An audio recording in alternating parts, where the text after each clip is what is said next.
Hi guys, dito kami ngayon naglalakad sa Kaluwakan. Nag-di-off din kasi si Jowa eh. Lakad-lakad kami para mabuhay yung aming ugat.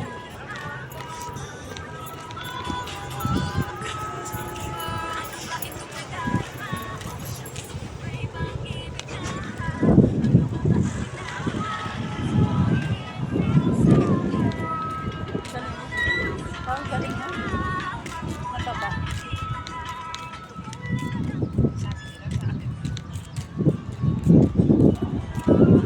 Na ang panahon sa tamang taong na ako ngayon.